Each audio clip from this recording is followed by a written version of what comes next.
Alors, votre association Célestin Poilu Disparu, André et Paul Charpentier, vous êtes deux frères.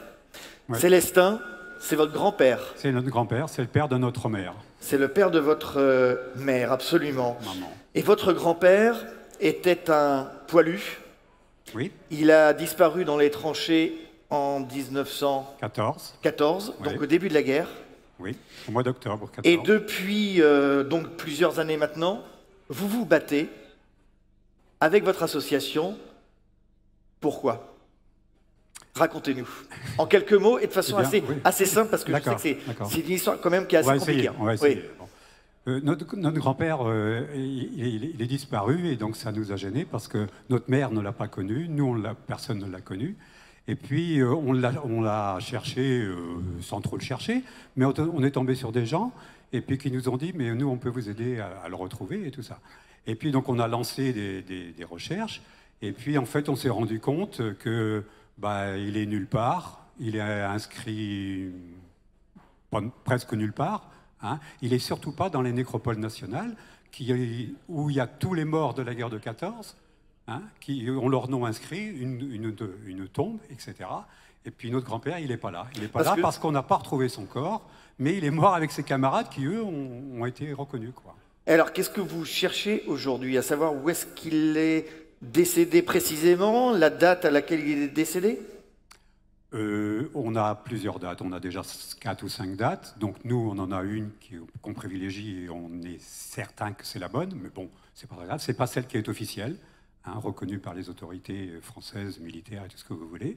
C'est pas l'officiel, mais pour nous c'est l'officiel, parce qu'on a quand même plein de documents, on a 15 documents à la maison qui disent qu'il est mort là, tel jour, telle heure, etc. Et ça, ce sont des documents que vous contestez? Alors, en tout cas, certains d'entre eux. Ceux-là vont dans notre sens, si vous voulez, pour dire il est bien mort là, tel jour. Alors que les documents officiels qui disent qu'il est mort à tel endroit, nous, on les conteste, oui. Le document officiel du ministère, il est faux. Paul, vous accompagnez votre frère André dans ce combat. Qu'est-ce que vous cherchez derrière, en fait? C'est quoi le fait de vouloir absolument que les documents officiels français donnent la bonne date et le bon lieu du décès de votre père? C'est quoi? C'est rétablir une sorte d'honneur? C'est quoi? Oui, c'est d'abord de respecter celui qui est parti à la guerre, qui est mort pour la France. Il a été mobilisé avec tous ses compagnons.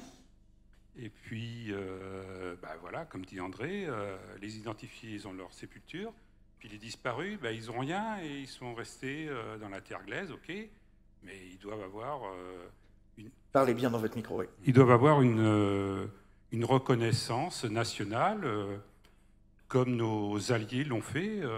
Voilà. Mais parce que nous, on ne le fait pas en France, on ne l'a pas fait. Mais enfin, on a fait les monuments aux morts dans les communes.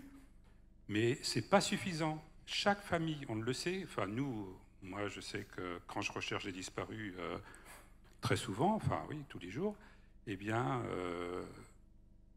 les familles qui nous contactent nous disent oui, on cherche où il est mort. On cherche, c'est pas le monument de la commune n'est pas suffisant. D'accord. Le monument de la commune n'est pas suffisant. Il y a combien de poilus comme ça qu'on estime qui ne figurent pas dans les fichiers officiels? Eh bien, sur la guerre de 14, on dit en France, pour la France, hein, il y a 1 400 000 morts, et sur les 1 400 000 morts, il y a 400 000 disparus qu'on ne sait pas où ils sont. Est-ce que c'est le cas pour les autres pays, par exemple? Les autres pays ne se sont pas posé la question, hein. Ils ont inscrit tout le monde, tous leurs disparus, tous les gens qui sont morts, mais tous ceux qui ne l'ont pas retrouvé, ils ont inscrit leur nom sur des monuments en France. Hein. Ils l'ont tous fait, les Américains, les Anglais, les Canadiens, enfin... Alors, vous en êtes où dans votre démarche avec l'administration française qui, parfois, on le sait, peut être un peu kafkaïenne? On en est où? Aujourd'hui, on est en train de monter un dossier pour que le jugement déclaratif de décès qui a été fait donc à La Roche-sur-Yon, département du Grand-Père, soit révisé, enfin, soit réformé en fin de compte ce jugement. Donc on prépare activement tous les documents, enfin on prépare notre argumentaire. On sait qu'on doit être avec un avocat, mais bon, il faut d'abord qu'on présente un vrai dossier complet. Mais bon, on arrive au bout, là, donc c'est... Vous arrivez au bout de votre combat, là? Non. De notre démonstration. De votre démonstration, Non, mais pas de la reconnaissance et de l'inscription. Non, il y a deux choses. Non, oui, il y a le grand-père, c'est notre histoire familiale. Ça, c'est le jugement avec son nom et puis sa date et son vrai lieu de mort.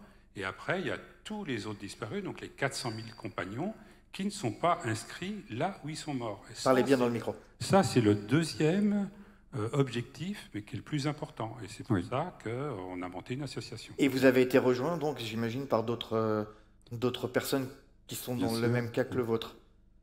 Oui, bien sûr, parce que comme des journées comme aujourd'hui, il y a des gens qui disent tiens, on vous a entendu, on vous a raconté votre histoire, et nous aussi, on a notre grand-père qui est mort ceci, cela, et on ne sait pas où, et on le cherche, ou on va le chercher, ou ça intéresse notre voisin, notre famille, notre oncle, notre tante, et donc on vous rejoint pour nous aussi travailler avec vous. Depuis quand vous êtes depuis quand vous vous êtes lancé à la recherche de la vérité, on va dire? Il y a 2 temps, hein, donc Je le crois qu'on a premier, une c'est photo, Paul. on a une photo, je crois, de Célestin, votre grand-père. On va peut-être pouvoir la montrer. Alors, on me dit que ça arrive. Oui. Voilà, Célestin d'Arié, 1914. En fin de compte, ça a commencé,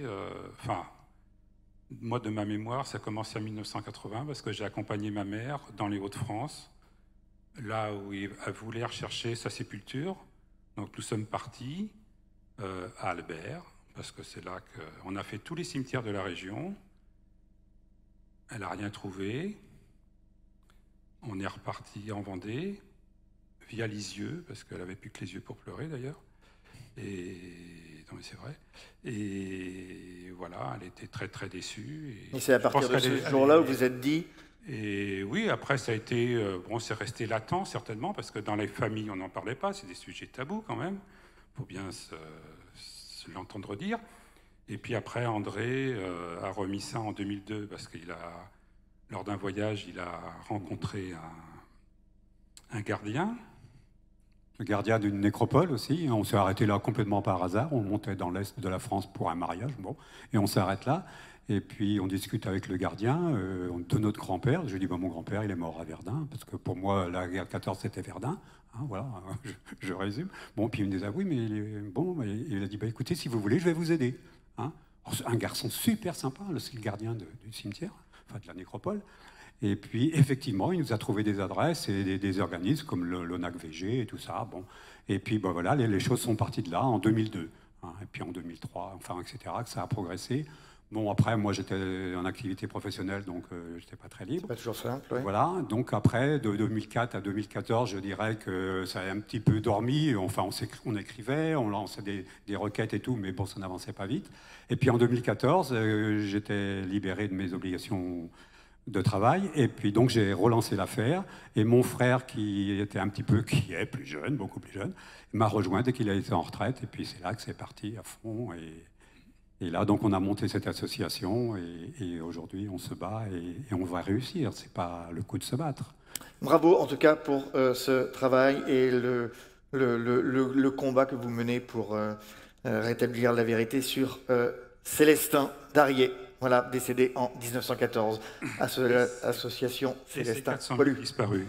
Voilà. Pas oublié.